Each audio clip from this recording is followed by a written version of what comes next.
الرحیم. این حاله دشمنای اسلام در کشور عزیز ما افغانستان را وارد کردند به خاطر که خانواده های مسلمان را به طرف تباهی و به طرف دوزخ و عذاب قبر یعنی ببرند.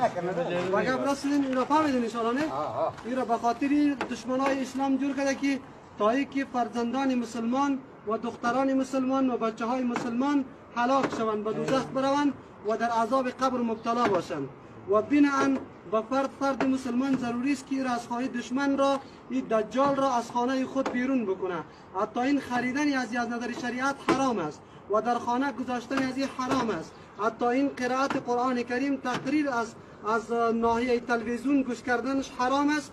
بنان آنچه که حرام است خلاف اسلام است، به خاطر رضای پروردگارمان میزنیم، نه به خاطر شهرت طلبی و تکبری. الله اکبر، الله اکبر.